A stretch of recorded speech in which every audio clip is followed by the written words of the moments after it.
إن الحمد لله نحمده ونستعينه ونستغفره ونعوذ بالله من شرور أنفسنا وسيئات أعمالنا من يهده الله فلا مضل له ومن يضلل فلا هادي له وأشهد أن لا إله إلا الله وحده لا شريك له وأشهد أن محمدًا عبده ورسوله صلى الله عليه وسلم. أما بعد فإن أصدق الحديث كتاب الله وخير الهدي هدي محمد صلى الله عليه وسلم وشر الأمور محدثاتها وكل محدثة بدعة وكل بدعة ضلالة وكل ضلالة في النار. أما بعد.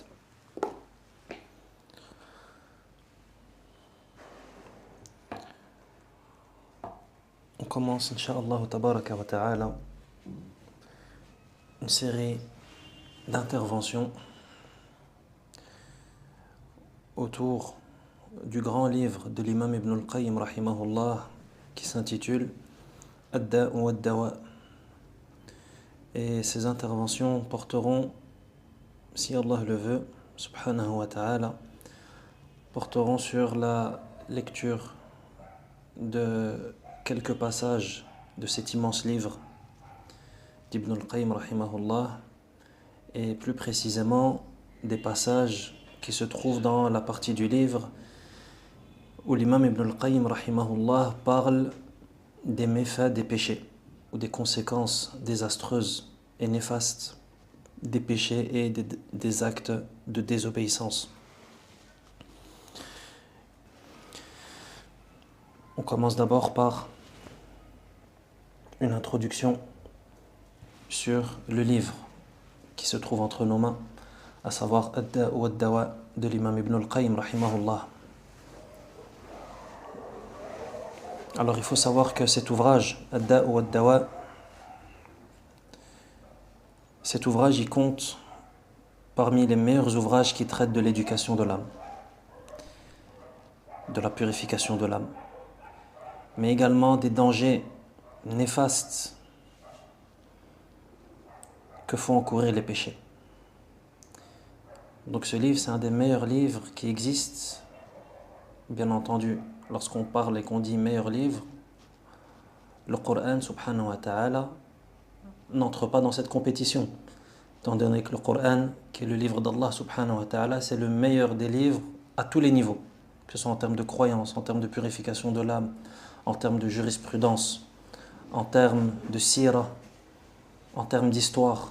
C'est le meilleur livre dans l'absolu, le livre d'Allah subhanahu wa ta'ala. Donc lorsqu'on dit que ce livre c'est un des meilleurs livres dans la purification de l'âme et dans l'exposé des dangers des péchés, bien entendu, on ne le compare pas au Coran, étant donné que ce livre se base sur le Coran. Donc ce livre qui se trouve entre nos mains, c'est un des meilleurs livres qui existent concernant l'éducation de l'âme, concernant également le danger que font encourir les péchés, ou encore de la nécessité absolue pour l'homme de s'en défaire. C'est-à-dire que ce livre met en évidence la nécessité absolue pour l'homme de se défaire des péchés. Mais l'imam Ibn al-Qayyim rahimahullah, dans ce livre, il expose cela, il explique cela, et il détaille cela. Et également de procéder à un examen de conscience et à un repentir sincère. C'est-à-dire la nécessité pour l'homme de se défaire des péchés, de procéder à un examen de conscience, c'est-à-dire de se remettre en question et de se repentir sincèrement à son Seigneur. Voilà de quoi traite le livre dans les grandes lignes. Et l'auteur de ce livre, qui est l'imam Ibn al-Qayyim rahimahullah, c'est un des plus grands spécialistes en réalité des maux du cœur et des maladies du cœur.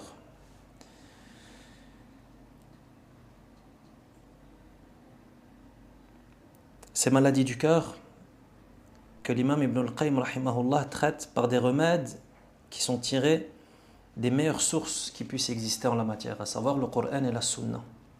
Car en réalité, ceux qui s'attellent à guérir ou se prétendent médecins du cœur et guérir les maladies du cœur, c'est une chose. Mais ceux qui sont spécialistes des maladies du cœur, mais qui puisent leur remède dans les deux révélations infaillibles, à savoir le Coran et la Sunna authentique, ceux-là, c'est autre chose. Et nous, c'est ceux-là qui nous intéressent. C'est-à-dire ceux qui puisent et qui cherchent leur remède dans le Coran et dans la Sunna. Et l'imam Ibn al-Qayyim, rahimahullah, c'est sa voie. C'est-à-dire qu'il va tirer ses remèdes du Coran et de la Sunna. C'est pour ça qu'il dit qu'il traite par des remèdes tirés des plus éminentes des sources, que sont le livre d'Allah qui contient guidée, exhortation et guérison pour le cœur, mais également la Sunna du messager, sallallahu alayhi wa sallam, qui n'a été envoyé que pour enseigner aux gens le livre et la sagesse, pour réformer leurs croyances et leur comportement, pour purifier leur âme et les guider vers la droiture. Voilà pourquoi ceux qu'il a éduqués, c'est-à-dire le prophète sallallahu alayhi wa sallam, donc les compagnons, ceux qu'il a éduqués sont devenus la meilleure communauté qu'on ait envoyée pour les hommes, sans équivalent dans l'histoire humaine. Une des raisons pour lesquelles les compagnons radiallahu anhum, ou un des aspects qui prouve que les compagnons radiallahu anhum, c'est la meilleure génération d'hommes qui existait sur terre et que la terre est portée, c'est que c'est qui les a éduqués, qui a été leur éducateur? Le meilleur des hommes, sallallahu alayhi wa sallam. Donc rien d'étonnant à cela. Et l'origine de cet ouvrage,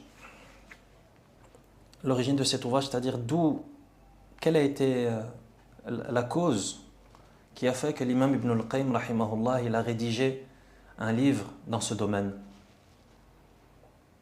Et ça, c'est une anecdote que d'ailleurs l'imam Ibn al-Qayyim, rahimahullah, mentionne dans le début de son livre. Mais encore une fois, qui vient montrer le mérite de cet homme et ses profondes connaissances de la religion, comme c'est le cas de beaucoup de nos savants et de nos sommités. La cause et l'origine de ce livre, de la rédaction de cet ouvrage, c'est en réalité un homme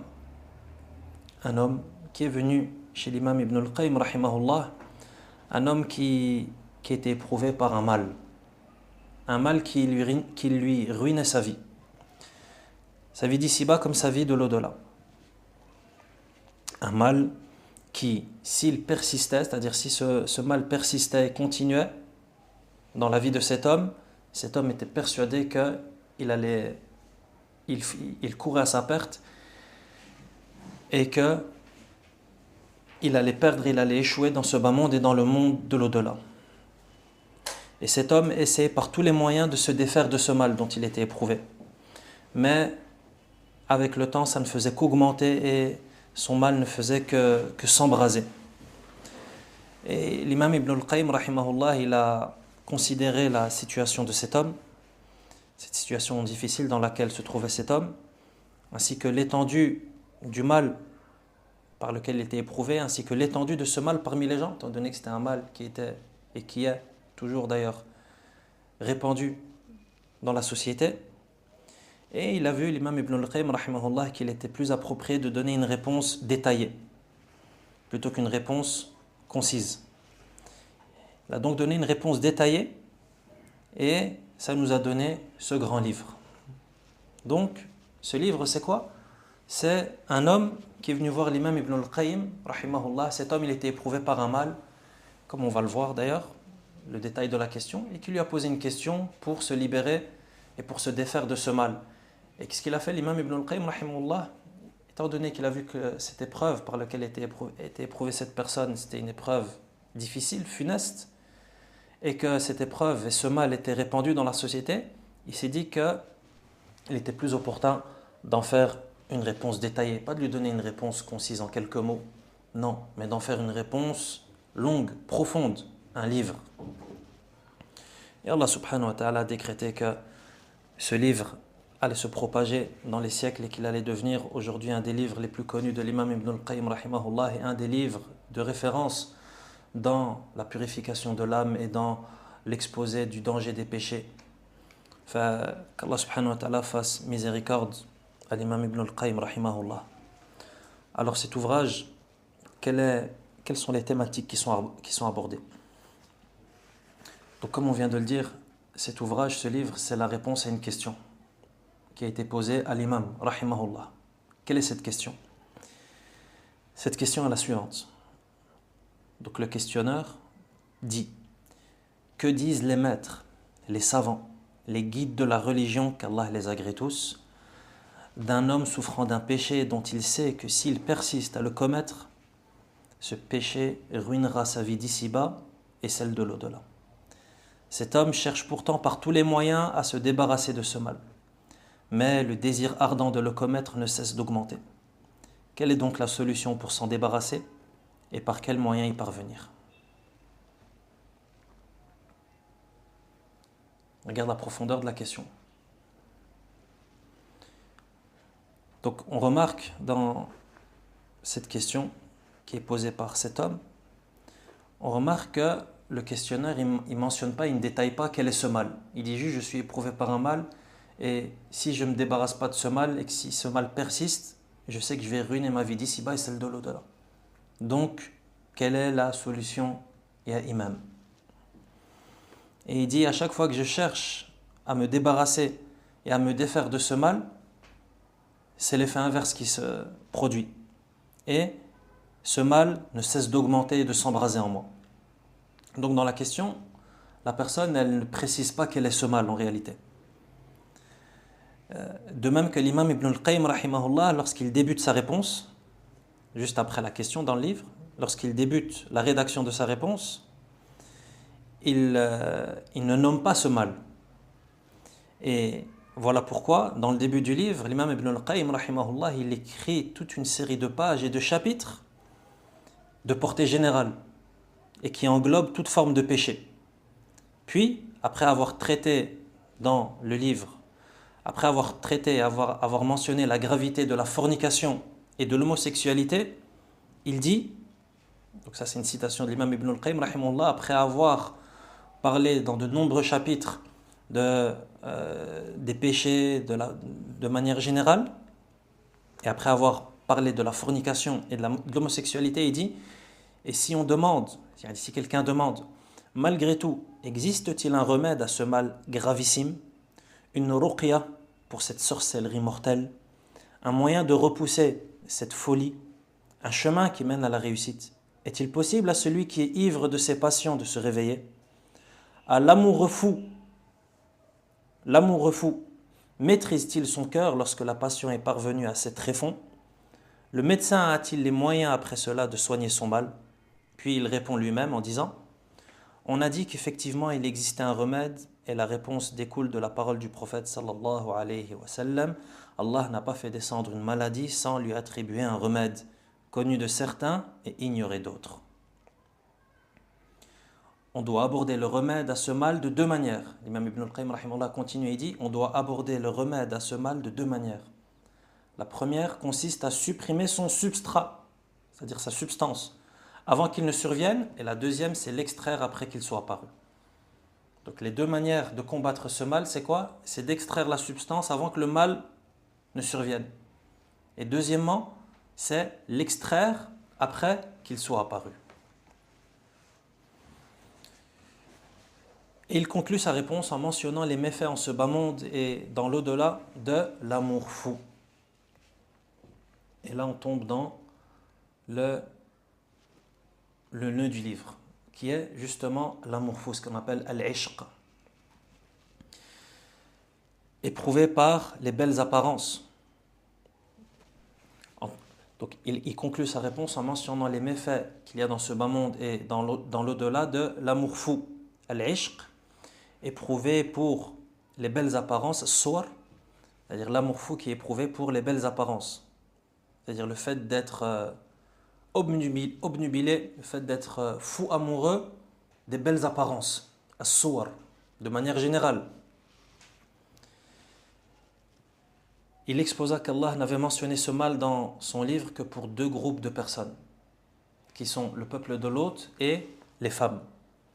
C'est-à-dire ce problème, ce mal dont il est question ici, c'est-à-dire al-ishq pour les belles apparences, c'est-à-dire l'amour fou pour les belles apparences. Il dit que Allah Azza wa Jalla, il parle de ce problème et de cette maladie dans le Coran à deux types de personnes, à deux groupes de personnes. Le premier, c'était le peuple de Lot, le peuple de Lot, qui s'adonnait à l'homosexualité et autres. Et avec les femmes, comme on va le voir. Il dit, c'est là un mal dont la recherche du remède a harassé les médecins et dont la guérison leur a été difficile. Il dit, par Allah, c'est un mal grave qui ne touche pas un cœur sans qu'il ne soit ensuite difficile de l'en extirper. Et son feu ne s'élève pas en son âme sans qu'il ne soit ensuite difficile aux gens de l'en sauver. Tout ceci nous montre quoi? Tout ceci nous montre qu'en réalité, la question qui a été posée à l'imam Ibn al-Qayyim rahimahullah concerne le mal de l'amour fou. En fait, l'imam Ibn al-Qayyim rahimahullah, durant son livre, quelque part, il nous dit quel est ce mal dont il était question dans la question de base. Étant donné que le questionneur, à la base, il ne parle pas de quelle maladie. Il dit juste, moi je suis éprouvé par un mal, quelle est la solution? Parce que si ce mal reste en moi, je sais que je cours à ma perte, dans la vie d'ici-bas et dans l'au-delà. Donc il ne dit pas c'est quoi. L'imam Ibn al-Qayyim, rahimahullah, quand il répond directement, il ne dit pas c'est quoi. Mais il parle, dans le début du livre, il parle déjà du fait qu'il y a un remède à tout, en se basant sur le hadith du prophète sallallahu alayhi wa sallam. Et d'ailleurs, il commence son livre par la mention de ce hadith du prophète sallallahu alayhi wa sallam, qui dit qu'Allah n'a pas fait descendre une maladie sans avoir fait descendre son remède. Certains connaissent et d'autres ignorent. Certains connaissent le remède et d'autres l'ignorent. Mais il n'existe pas une maladie sans remède. Voilà pourquoi nous les musulmans, on n'aime pas utiliser le terme de maladie incurable. Incurable, c'est-à-dire inguérissable. Pourquoi? Parce que ça contredit notre religion. Nous, notre prophète sallallahu alayhi wa sallam, il nous dit que Allah n'a pas fait descendre une maladie sans avoir fait descendre son remède. Donc il n'y a pas de maladie incurable. Il y a certes des maladies qui sont difficilement guérissables. Ou bien des maladies dont on n'espère pas la guérison, mais qui sont incurables, qui ne sont pas guérissables. Là, ça c'est pas correct. Donc, l'imam Ibn al-Qayyim, rahimahullah, il commence sa réponse par cela. Et lorsqu'il commence sa réponse par cela, en réalité, qu'est-ce qu'il fait? Il ouvre la porte de l'espoir à ce questionneur, à la personne qui pose la question. Pourquoi? Parce que la personne qui pose la question, elle est éprouvée. Et d'ailleurs, tu l'entends et tu le sens au ton de la question. Que disent les savants concernant un homme qui est éprouvé par un mal qui, s'il persiste, il court à sa perte dans la vie d'ici-bas et dans l'au-delà. Et à chaque fois que cette personne essaye de se défaire de ce péché ne cesse de s'intensifier dans son cœur et de s'embraser, etc. Donc tu sens que la personne, elle est éprouvée. Et elle est quelque peu prise par le désespoir. Donc l'imam Ibn al-Qayyim, rahimahullah, il vient direct éteindre le feu de ce désespoir pour ouvrir la porte de l'espoir. Et ça, c'est quelque chose de très important auquel le musulman doit faire attention. Pourquoi? Parce que ça fait partie de la sunna du prophète sallallahu alayhi wa sallam, et ça fait partie des grands objectifs de cette religion. C'est que en islam, c'est pas bien. L'islam ne veut pas de toi que tu fasses désespérer les gens. Ça, c'est quelque chose qui est très blâmable en islam et très mauvais. Au contraire, l'islam, il te dit que tu dois faire rentrer dans le cœur des gens le bonheur, la joie et l'espoir. Pourquoi? Car désespérer en islam, c'est quelque chose qui n'est pas souhaitable. Ça peut même arriver à des très hauts degrés de désobéissance. Ça peut même arriver à de la mécréance. Comme Allah subhanahu wa ta'ala le stipule dans le Coran, que ceux qui désespèrent de sa miséricorde sont les mécréants, les peuples mécréants. Donc, le fait de faire rentrer l'espoir dans le cœur des gens, c'est quelque chose qui a une grande importance dans notre religion. Et l'imam Ibn al-Qayyim, c'est par cette porte qu'il est rentré. Il commence sa réponse par quoi? Par le hadith du prophète sallallahu alayhi wa sallam qui dit qu'il n'y a pas de mal sans remède. Il n'y a pas de maladie sans médicament. Il n'y a pas de maladie sans médicament. Et lorsqu'on parle du mal et du remède, de la maladie et du médicament, on ne parle pas des maladies corporelles seulement. On parle des maladies corporelles et des maladies du cœur, les deux. Et on ne parle pas des maladies du cœur seulement non plus. Allah Azza wa Jal a assigné un remède et une guérison à toute maladie, qu'elle soit liée au cœur ou qu'elle soit liée au corps. Bien entendu, ici, ce sont les maladies du cœur qui vont plus nous intéresser dans le livre. Donc l'imam Ibn al-Qayyim, rahimahullah, il commence par cela. Il commence par ce hadith. Pourquoi? Pour que celui qui a posé la question, directement, son cœur s'ouvre et s'épanouit. Et qu'il ait espoir en la miséricorde d'Allah subhanahu wa ta'ala. Donc l'imam Ibn al-Qayyim, rahimahullah, il commence par cela et ensuite il parle de tout un tas de choses qu'on ne va pas lire, Inch'Allah. Comme on s'est mis d'accord sur cela dès le début, on lira la partie du livre qui est en rapport avec les méfaits des péchés. Mais avant de parler de cela, l'imam Ibn al-Qayyim, rahimahullah, parle de beaucoup de sujets hyper intéressants. Donc il commence par le fait que chaque maladie a un remède. Ensuite, il parle de l'effet très puissant de l'invocation. Pourquoi l'invocation, c'est un effet très puissant en islam. Et que donc celui qui est malade doit avoir recours à l'invocation. Ensuite, il parle de tout un tas d'autres sujets en rapport entre autres avec le fait d'avoir une bonne opinion d'Allah. Et quelle est la différence entre le fait d'avoir une bonne opinion d'Allah et le fait d'être trompé par ses péchés, par ses mauvaises habitudes. Enfin, il parle de tout un tas de choses jusqu'à arriver à ce chapitre. Jusqu'à arriver à ce chapitre où il parle des péchés. Voilà pourquoi il dit فلنرجع إلى ما كنا فيه من ذكر دواء الداء الذي إن استمر أفسد دنيا العبد وآخرته. Il dit, après avoir parlé de tout cela, revenons à ce dont nous traitions comme remède au mal. Revenons à ce dont nous traitions, à ce qui faisait l'objet de notre recherche, à savoir le remède du mal. Ce mal qui, s'il persiste, il ruine la vie du serviteur en ce bas monde et dans l'au-delà. Il dit, rahimahullah, فَمِمَّا يَنْبَغِي أَنْ يُعْلَمْ أَنَّ الذُّنُوبَ تَضُرُّ وَلَا بُدَّ وأن ضررها في القلوب كضرر السموم في الأبدان على اختلاف درجاتها في الضرر وهل في الدنيا والآخرة شر وداء إلا وسببه الذنوب والمعاصي. L'imam Ibn al-Qayyim رحمه الله dit فمما ينبغي أن يعلم أن الذنوب تضر ولا بد. Il commence directement par la règle. Il dit parmi les choses nécessaires à savoir et que tout le monde doit savoir, c'est que les péchés, tadur, les péchés sont nuisibles, nuisent à la personne, wala bud, et c'est quelque chose qui est inévitable. Les péchés nuisent, et ça c'est quelque chose qui est inévitable. Donc ça c'est la règle. Et sur cette règle, il va bâtir tout ce qu'il va dire là. Et toutes les choses qu'il va rapporter, que ce soit du prophète sallallahu alayhi wa sallam ou des versets du Coran ou des versets des athar, des paroles des compagnons radiallahu anhum ou de ceux qui les ont suivis, ça va se baser sur cette règle. C'est-à-dire que tous les péchés, et que les péchés de manière générale, nuisent. Et ça, c'est quelque chose qui est inévitable. Et il dit وَأَنَّ ضَرَرَهَا فِي الْقُلُوبِ كَضَرَرِ السُّمُومِ فِي الْأَبْدَانِ. Toi, tu te poses peut-être la question en te disant comment est-ce que les péchés peuvent m'être nuisibles? Comment est-ce que les péchés peuvent me nuire? L'imam Ibn al-Qayyim, rahimahullah, il te donne une métaphore.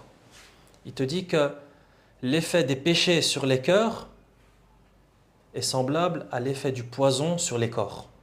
Il dit c'est la même chose.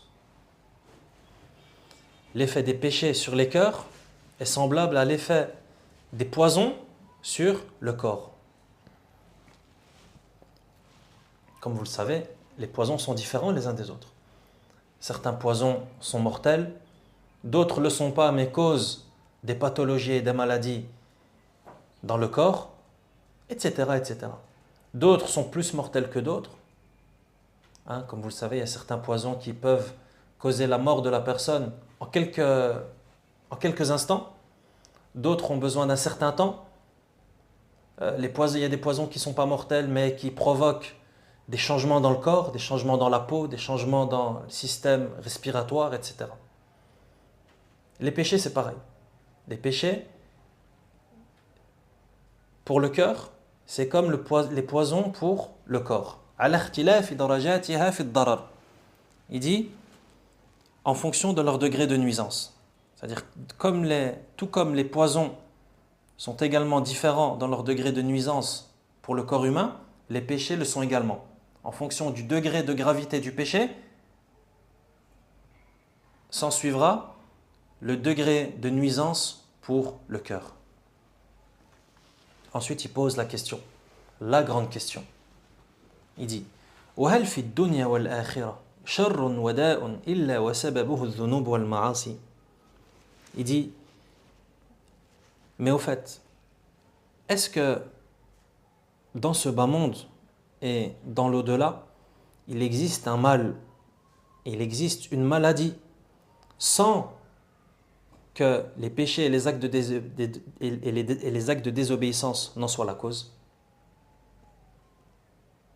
Il pose la question, il dit, dans ce bas monde et dans celui de l'au-delà, est-ce qu'il existe un mal et est-ce qu'il existe une maladie qui ne soit pas causée par les péchés et les actes de désobéissance? Il va répondre à la question. Et là, il commence. Il dit, la réponse sera longue. Il dit, فما الذي أخرج الأبوين من الجنة دار اللذة والنعيم والبهجة والسرور إلى دار الآلام والأحزان والمصائب. Il dit, en réponse à la question toujours, il dit, qu'est-ce qui a fait sortir Al-Abawayn, c'est-à-dire les deux parents, c'est-à-dire Adam et Ève? Qu'est-ce qui a fait sortir les deux parents du paradis? Le paradis qui est la demeure des délices, la demeure de la joie et du bonheur, qui les a fait sortir de cette demeure pour la demeure des douleurs, la demeure des tristesses, la demeure des malheurs qui est ce bas monde. Qu'est-ce qui les a fait sortir de ce paradis? Ensuite il continue, il dit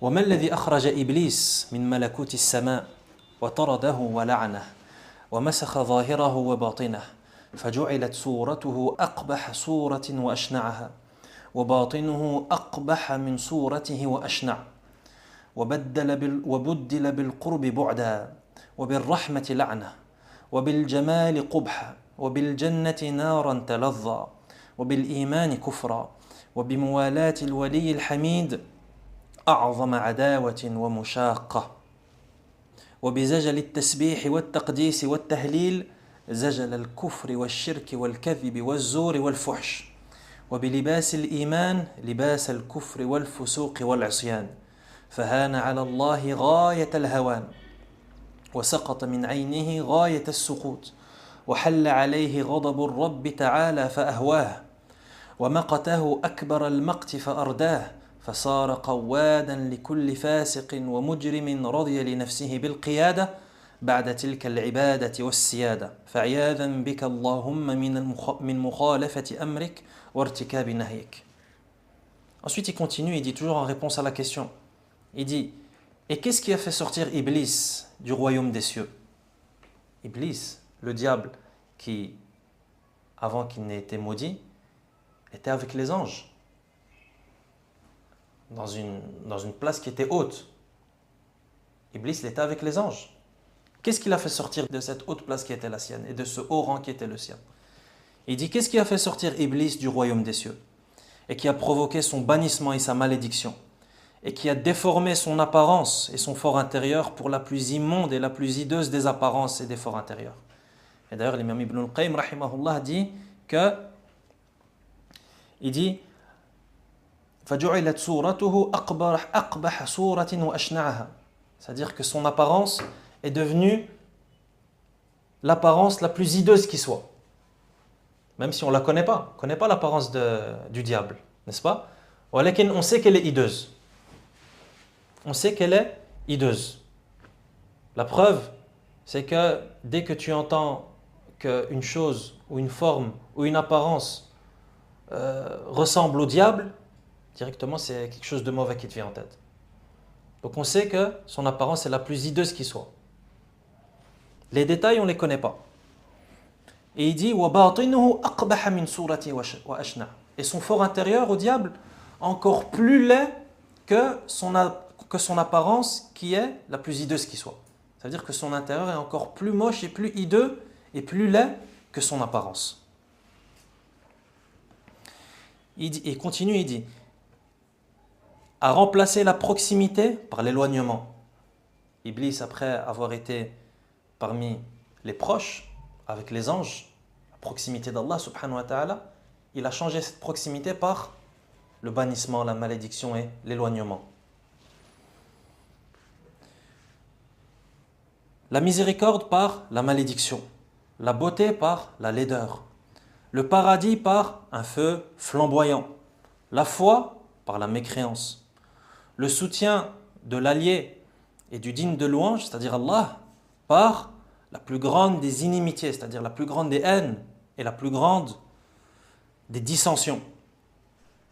Il a également changé le son de At-tasbih, At-taqdis, At-tahlil par le son du kufr, de la mécréance, du shirk, du polythéisme, du kadhib, du mensonge, du zour et al-fuhsh, la perversion et du faux et de la turpitude. C'est-à-dire que Iblis, après avoir été parmi ceux qui faisaient du tasbih, c'est-à-dire qui glorifiaient Allah subhanahu wa ta'ala et qui adoraient Allah subhanahu wa ta'ala par toutes sortes d'adorations, il est passé et il a changé cela par, non pas le son du tasbih, mais le son de quoi? Le son de la mécréance, le son du polythéisme, le son du mensonge, le son du faux, le son de la turpitude. Il dit, et qui a changé l'habit de la foi, le vêtement de la foi, par le vêtement de la mécréance, de la perversion ainsi que de la désobéissance. Ainsi, il a été méprisé au plus haut point par Allah et il est tombé au plus bas à ses yeux. La colère du Seigneur s'est abattue sur lui et il l'a égaré. Il l'a abhorré au plus haut point, c'est-à-dire qu'Allah a abhorré, a détesté Iblis au plus haut point. Il l'a avili, il l'a humilié. Il est donc devenu le leader et le meneur de tout dépravé criminel. Et il a accepté d'être ce meneur après avoir atteint un rang élevé dans l'adoration et dans la souveraineté. Et il regarde, le diable, après avoir atteint les hauts rangs dans l'adoration, dans la souveraineté, c'est-à-dire la noblesse de l'adoration, la noblesse d'être un serviteur obéissant à Allah subhanahu wa ta'ala, après avoir connu cette noblesse, il a changé tout cela par quoi? Par devenir le mal par excellence. Et le meneur et le leader de tous les dépravés criminels de l'humanité. Et il a accepté d'être ce meneur après avoir atteint un rang élevé dans l'adoration et dans la souveraineté. Il dit, l'imam Ibn al-Qayyim rahimahullah, je cherche protection auprès de toi, ô Allah, contre le fait de m'opposer à ton ordre et de tomber dans tes interdits. Et nous également, nous demandons à Allah subhanahu wa ta'ala la même chose. Amin.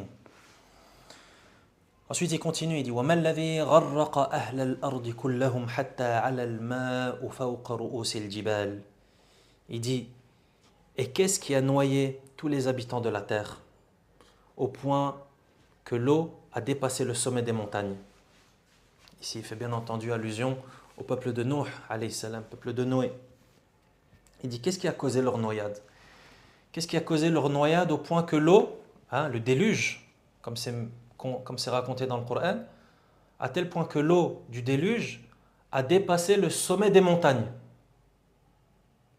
Imagine, l'eau, elle dépasse le sommet des montagnes. Aujourd'hui, quand il y a des tsunamis, lorsqu'il y a des raz-de-marée, lorsqu'il y a des inondations, que font les gens? Lorsqu'il y a des alertes tsunamis ou autres, qu'est-ce qu'ils font les gens? Ils se refugient et ils vont vers les altitudes, n'est-ce pas? Taïb, avec le déluge qui a été envoyé contre le peuple de Nuh, alayhi salam, ça ne servait à rien du tout.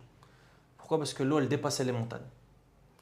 Comme vous vous souvenez, l'histoire qui nous a également racontée dans le Coran du fils de Nuh, alayhi salam. Fils de Nuh, alayhi salam, lorsque son père lui a dit « Embarque avec nous dans l'arche ». Fils Safina, qu'est-ce qu'il lui a dit? « Non, je vais aller me réfugier dans cette montagne qui me protégera du châtiment ». Qu'est-ce que lui a dit son père, alayhi salam? Il a dit aujourd'hui, il n'y a pas de protection contre le châtiment d'Allah. Et qu'est-ce qu'il a fait? Il n'a pas écouté son père et le déluge est venu, il s'est fait emporter par la vague lui aussi. L'imam Ibn al-Qayyim, rahimahullah, il dit ça. Après avoir dit qui a fait sortir Iblis, le diable, de ce haut rang qui était le sien et de cette haute noblesse qu'il avait acquise, si ce n'est les péchés. De même que le peuple de Nuh. Qu'est-ce qui a causé leur destruction et leur mort et leur extinction par la noyade? Il dit وما الذي سلط الريح العقيم على قوم عاد حتى ألقتهم موتى على وجه الأرض كأنهم أعجاز نخل خاوية ودمرت ما مرت عليه من ديارهم وحروثهم وزروعهم ودوابهم حتى صاروا عبرة للأمم إلى يوم القيامة. J'ai dit continue, il dit et qu'est-ce qui a déchaîné la tempête contre le peuple de Had? Le peuple de Had qui a été détruit par le vent, le terrible vent. Qu'est-ce qui a déchaîné cette tempête contre le peuple de Had au point de les jeter sans vie au sol, comme s'ils étaient des troncs de palmiers morts, et qui a détruit tout ce qu'elles rencontraient parmi leurs demeures, leurs champs, leur culture et leurs bêtes, au point qu'ils sont devenus un exemple pour les communautés jusqu'au jour de la résurrection? Qu'est-ce qui les a détruits? Il dit وَمَا الَّذِي أَرْسَلَ عَلَى قَوْمِ ثَمُودَ الصَّيْحَةَ حَتَّى قَطَّعَتْ قُلُوبَهُمْ فِي أَجْوَافِهِمْ وَمَاتُوا عَنْ آخِرِهِمْ. Il dit, et qu'est-ce qui a envoyé contre le peuple de Thamoud? Le cri. Le peuple de Thamoud qui eux ont été anéantis par le cri, as-sayha. Un cri qui a déchiré leur cœur dans leur poitrine. Il dit, qu'est-ce qui a envoyé contre le peuple de Thamoud? Le cri, as-sayha, qui leur a déchiré leur cœur et leur poitrine, si bien qu'ils sont morts jusqu'au dernier. Qu'est-ce qui a causé cela? وما الذي رفع قرى اللوطية حتى سمعت الملائكة نبيح كلابهم ثم قلبها عليهم فجعل عاليها سافلها فأهلكهم جميعا ثم أتبعهم حجارة من السماء أمطرها عليهم فجمع عليهم من العقوبة ما لم يجمعه على أمة غيرهم وَلِإِخْوَانِهِمْ أَمْثَالُهَا وَمَا هِيَ مِنَ الظَّالِمِينَ بِبَعِيدٍ. Ensuite il continue, il dit, qu'est-ce qui a élevé les cités de Lot au point que les anges, les cités de Lot qui ont été, comme vous le savez, qui ont été élevées par Jibril alayhi salam, qui ont été tellement élevés dans les altitudes, l'imam Ibn al-Qayyim rahimahullah dit au point que les anges entendaient les aboiements de leurs chiens. Puis il les a retournés sur eux, la mettant sans dessus-dessous, les faisant ainsi tous périr. Et ensuite, des pierres sont tombées du ciel pour s'abattre sur eux. Et ils ont subi un ensemble de châtiments qu'aucun autre peuple n'a subi. Et il en est de même pour leurs semblables, et le châtiment n'est pas loin des injustes. Qu'est-ce que ça signifie ça? Il en est de même pour leurs semblables, et le châtiment n'est pas loin des injustes. C'est-à-dire que ce châtiment, il n'est pas loin de ceux qui agissent de la même sorte que le peuple de Lot et les cités de Lot.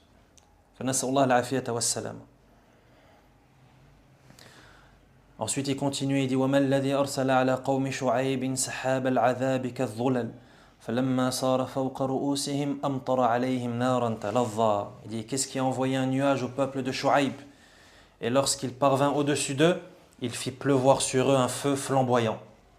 Qu'est-ce qui a provoqué cela? وَمَا الَّذِي أَغْرَقَ فِرْعَوْنَ وَقَوْمَهُ فِي الْبَحْرِ ثُمَّ نُقِلَتْ أَرْوَاحُهُمْ إِلَى جَهَنَّمَ فَالْأَجْسَادُ لِلْغَرَقِ وَالْأَرْوَاحُ لِلْحَرَقِ. Il dit, qu'est-ce qui a noyé Pharaon et son peuple dans la mer? Puis leurs âmes ont été portées vers l'enfer, ainsi leurs corps ont été noyés et les âmes consumées.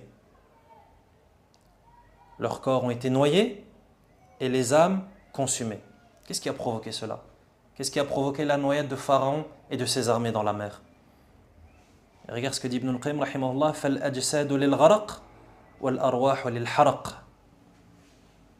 Les corps ont été noyés, وَالْأَرْوَاحُ لِلْحَرَقِ, et les âmes sont destinées à l'enfer, à la combustion.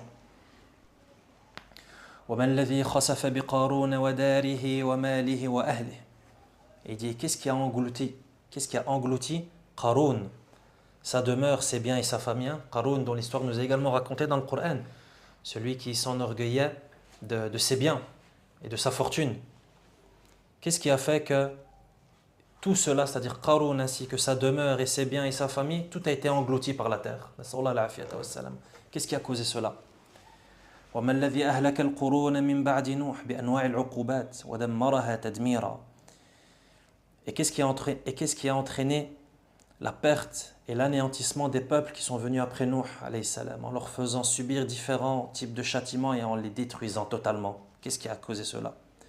وما الذي أهلك قوم صاحب ياسين بالصيحة حتى خمدوا عن آخرهم. Et qu'est-ce qui a également anéanti le peuple de Yassine, l'histoire qui nous a racontée dans Surat Yassine, qui ont été anéantis également par as-sayha, le cri, qui les a détruits jusqu'au dernier. وما الذي بعث على بني إسرائيل قوما أولي بأس شديد فجاسوا خلال الديار وقتلوا الرجال وسبوا الذرية والنساء وأحرقوا الديار ونهبوا الأموال ثم بعثهم عليهم مرة ثانية فأهلكوا ما قدروا عليه وتبروا ما علوا تتبيرا. وما الذي سلط عليهم أنواع العقوبات مرة بالقتل والسب وخراب البلاد ومرة بجور الملوك ومرة بمسخهم قردة وخنازير وآخر ذلك أقسم الرب تبارك وتعالى ليبعثن عليهم إلى يوم القيامة من يسومهم سوء العذاب. Et ensuite il termine et il dit, et qu'est-ce qui a envoyé contre eux? Et qu'est-ce qui a envoyé aux enfants d'Israël, Banu Israël, un peuple puissant qui entrait dans les demeures et qui tuait les hommes, qui faisait prisonnières les enfants et les femmes, qui brûlait les maisons, qui pillait les biens. Puis il les envoya contre eux une seconde fois, c'est-à-dire Allah envoya ce peuple puissant contre les enfants d'Israël une seconde fois. Et ils détruisirent et s'opposèrent à tout ce qu'ils pouvaient. Qu'est-ce qui a envoyé contre eux? Ces différents types de châtiments. Parfois par la mort, parfois par l'esclavage, par la destruction des demeures, d'autres fois par l'injustice des rois, ou encore par le fait d'être transformé en singe et en porc, et bien d'autres encore. Et à la fin, le Seigneur Tabaraka wa Ta'ala jure et dit, dans la traduction des sens du verset 167 de Surat Al-A'raf, il enverra contre eux, c'est-à-dire Banu Israël, il enverra contre eux celui qui leur imposera le pire châtiment jusqu'au jour de la résurrection. En vérité, ton Seigneur est prompt à punir, mais il est aussi pardonneur et miséricordieux. Voilà donc pour la réponse qu'apporte Ibn al-Qayyim rahimahullah à la question qu'il a posée initialement, c'est-à-dire, existe-t-il un mal et une maladie dans cette vie d'ici-bas et dans l'au-delà qui ne soient pas causés par les péchés et les actes de désobéissance? Et il répond très habilement à cette question en venant avec toutes des histoires tirées du Coran, des cités précédentes et des peuples qui nous ont précédés et dont Allah subhanahu wa ta'ala nous raconte l'histoire dans son livre.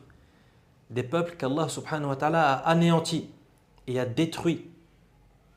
À cause de quoi? À cause des péchés.